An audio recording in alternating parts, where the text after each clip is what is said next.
Well, mobile gamers, I lied. Christmas came early, and I bought a Gamesir Galileo G8 mobile gaming controller. Because of you.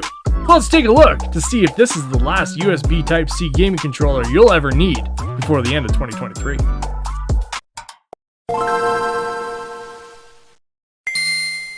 So during the last review of the last gaming controller that I reviewed, which was the BSP D8 gaming controller, I said I wasn't going to get any more controllers. I decided to put this in my shopping cart, and then I deleted it. This was a couple of weeks ago. And then the other day, I ended up buying it, and it came today. The reason I bought it was because of you guys. A couple of you asked me if I was ever going to pull the hair out of this and check this thing out. I watched ETA Prime do a review of this thing. I watched a couple other reviews, and it's kind of grabbed me because I like mobile gaming. Yes, I own an Odin 2, but I also own some Android devices that I wanted to test this out with, being the Red Magic 8S Pro, my S22 Ultra, and that's about it. So I just wanted to see what this thing was all about, see if it's all cracked up to be, compare it to some other USB Type-C controllers that I own already, and do an unboxing. The unboxing is probably not going to be the funnest part, but this is a pretty big box. I had to raise up my camera a bit because this box is probably a foot by 3 inches by 6 inches. So let's open this up. Let's do the unboxing because the box is not going to tell us anything. We need to have this thing in our hands and see if it's actually worth the $100 that I paid for. It was $113 after taxes in Canadian, guys. I am in Canada. So if you guys paid $60 US, do the conversion because I am in Canada and our conversion rate kind of sucks. That being said, I'm not going to get all complaining about that because that's not part of this. We have measure what can be measured and make measurable what extends beyond. Okay then. Now we have a box inside of a box. So let's put that aside. We have the box inside of a box, the shiny rainbow effect here, kind of like the Odin 2. And there we go. The Galileo G8 gaming controller. And that is it. Have a nice day, guys. I'll see you next time. I hope you enjoyed that unboxing. Bye-bye.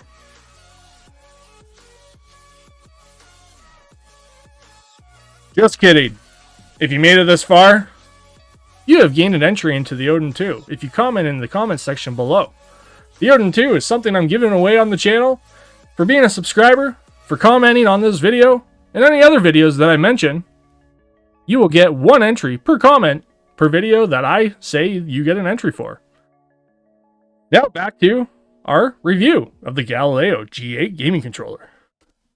So, the gaming controller, we have a little box here with maybe stuff inside it, maybe some stickers. Let's see what's inside this box. Let's just open it up because this is kind of my first impression of the thing. I like to do kind of first impressions, kind of, seeing what to expect as somebody that hasn't had one of these before. Yes, I've had a Gamesir controller before, and yeah, you get a sticker, which is cool. Nice little fancy sticker. And QR code for maybe the app. Scan this QR code to register, to ask for help. Dear customer, thank you for giving us the opportunity to grow, develop, blah, blah, blah. I don't want to read that. I don't care. And then we have our, our manual. We have a manual that tells us what everything is. And this is one of those controllers where I'm hoping that it's just a plug and play, get it going, using the Gamesir app. I already know you need to use the Gamesir app for some games. We have extra joysticks in here to make it customizable. Now, does it come with a set of each one, or is this just for changing certain ones to certain sides? I don't remember the full reason for these. So this is still like a first impression because I have not really looked into it deep dive wise, but this thing literally feels like an Xbox controller. An Xbox controller with a little bit extra space in the center. Now, is there anything else in here? We'll just kind of look inside, maybe hope that there's something else, which it doesn't look like there is. Let's just toss this stuff back in here. Let's toss this in here. Put that controller off to the side. I already see an issue. Maybe it's not an issue. Hopefully it's not. Okay, maybe it's just me. Why is it sticking over there? Maybe that's just the magnet. I don't know. Push it down. There we go. Push it down. There we go. Alright. We got our extra joysticks. We got our manual. We'll leave the sticker out. Maybe we'll keep the manual out just in case. We don't need anything else out of here. This is the gray on gray on gray Galileo with the M1 R2 or M1 M2 buttons on the back. They call it L4 and R4, which makes sense because we have L3 and R3, so we have L4, R4, okay? And we have our very soft feeling tactile triggers, our bumpers at least, analog triggers, very, very nice. Hopefully we can switch those back and forth between analog and digital. Joysticks, hold trigger joysticks, D-pad feels really, really nice in the hands. And start, select, A, B, X, and Y, and you're supposed to be able to peel the top off. And that was actually pretty easy. Oh, it's just a magnet. So that is very easy. That is very cool. Now, we just peeled that off. And I guess you're supposed to be able to swap these buttons around or something somehow. Maybe there's supposed to be a tool that we do that. Let's look at the manual. Let's just take a look. Let's take a look-see here. Because if you like your A, B, X, and Y set up differently, maybe I'm wrong. Maybe that's just part of the joystick. I'm not seeing... This is a big manual. It's got every language known to man on here. I'm going to put that away because I'm sure I know how to use this controller. We can pop these off. Yep. Now, how is that bridge? That bridge is pretty sturdy. We're going to put on... I guess this is just a backup one, or is it bigger? These are a little bit bigger, a little bit thicker.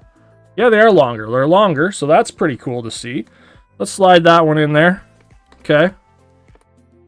And then maybe, oh, we could just pop that right off like that. And if you wanted to put this one on this side, we're good to go. Bob's your uncle. Great. I love it. I thought these buttons were supposed to come out. Maybe I'm thinking of something else. I don't know. Maybe not. Thought these buttons were able to be swapped around, but maybe I'll figure that out in a short video or something. But there we go. That was pretty simple. We got our joysticks changed around. Feels pretty good. Now we're going to do the test. The ultimate test. I have the Red Magic 8S Pro here. This phone has just a slim style case on it. And I'm going to see if we can slide this right in there and have it connect right away. And, moment of truth. This is just a slim style case with a little bit of extra play. And we have no connection. So that is a big issue. Now, I hate these kind of devices that don't actually extend or connect to the device with a case on it. Because I like a solid case to be on my device at all times. I don't want to have to take the case off. And that is a problem. I'm not even going to test out my S22 Ultra because it's got a pop socket on the back and I'm sure it doesn't fit in that whatsoever. So that being said, controllability of this with the case on kind of sucks. Now, I saw somebody on Amazon that said they ended up cutting out these little rubbers right here, but I'm not going to do that. I feel like that's kind of a waste. The next thing I'm going to try out when it's actually plugged in, which, yes, it plugs in as a Gravity EX controller, as you can see. So we can actually manually go around without having to worry about or Bluetooth or anything like that. Go into whatever game we want to try out and play around with it. The big thing that I want to test out, even though this device is at 100% right now, is if it'll actually fast charge the device while it's in it. Now, let's plug this in. It's neo charging. So neo charging means that it's not fully fast charging the device. It's still fast enough, but it's not using the device's full potential for charging the device. So you can't use this as a standalone controller with USB-C, because this device, if I plug in my USB-C charger to it, to the device itself, the phone, I'll be able to max charge it, which makes it faster to charge. None of these devices have this ability. Maybe this will get around to these companies. I have the Gamesir X2 here. I have the Razer Kishi V1. This is not the V2, I don't think. I don't remember. V2. Yeah, it is the V2. But it's not the Pro model. There's a Pro model. None of those devices have that ability.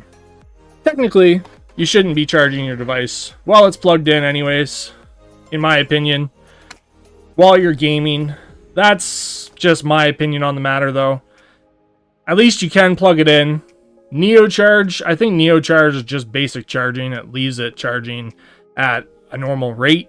Now, we're going to do the Call of Duty test. The Call of Duty test is a configuration to see if Call of Duty will recognize this as a generic Xbox controller.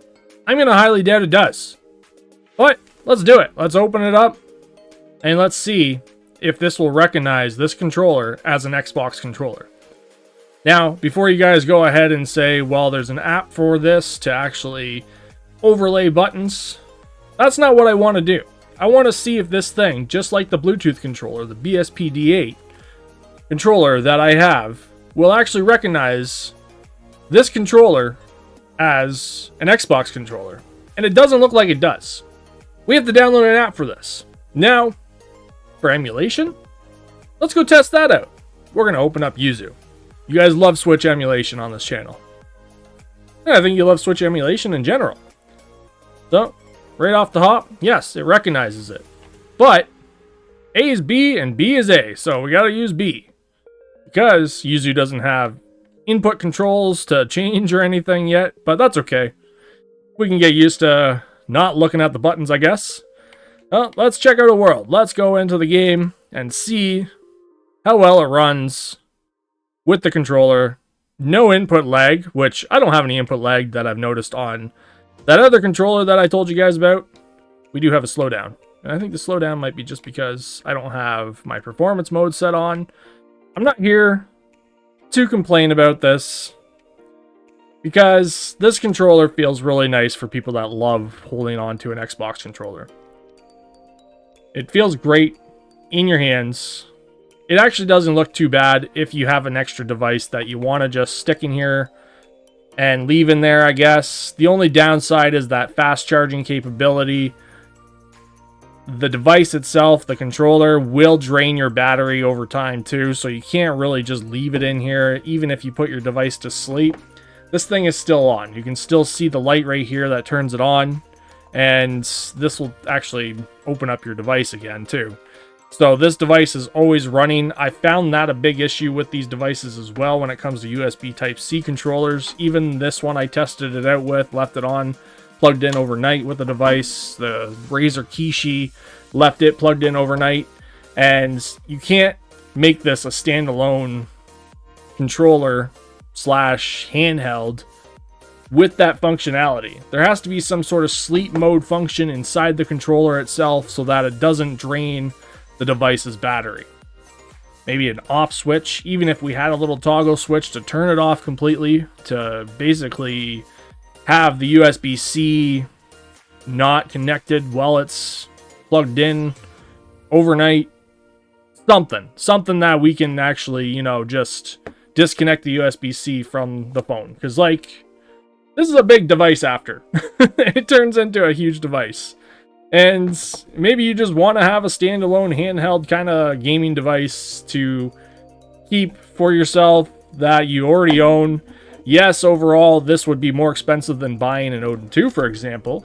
You can get an Odin 2 with the same processor and everything, with a built-in controller and a nicer, bigger screen for under $600 Canadian. This is the max model. You can get the base model, which does a lot of the same things, for $299 USD. I'm going to go the USD route with that because I think it's probably about $400 after taxes and shipping Canadian. That being said, Would I recommend this? There are other flaws. You know, Call of Duty, you have to download a third-party app. I'm not going to go into that. I've already tested that out with the X2, and it works with my other... Oh, and I have another... I have the Razer, or the Red Magic. I forget what this thing is called. This is another USB Type-C controller as well that I have. I didn't really show it just because it's kind of okay. It's not the greatest thing. It's basically like this controller. It's literally the same thing almost, except for a little bit bigger buttons and Hall trick triggers and stuff. So, would I recommend it? It's all up to you guys. It's a nice looking controller. Yes, it feels like an Xbox controller. I always wanted a controller that's for mobile to have that Xbox controller feel, but honestly, I would give this like maybe an 8 out of 10 if we want to rank it out of that in regards to the controllability, the game feeling, like the feeling of the controller itself, the ease of connecting it. It feels really sturdy and solid. The fact that you can change out the joysticks to different joysticks. I'm sure there's different faceplates that we can maybe try out later on as well. But they have still a long way to go before they perfect these USB. As you can see, like, I haven't even played any games, and this thing is eating my battery. I'm at 97%. This was 100% when I first plugged it in. So this thing's using some sort of battery to keep it going, and this video is under 20 minutes long. Take care, guys. That's my thoughts about this. This will literally be my last USB-C controller for a while because I have the Odin 2, and I highly recommend you getting an all-in-one handheld. And just keep your phone as a phone, or a phone on the go. Have a good day. Enjoy gaming. See you next time. Bye-bye!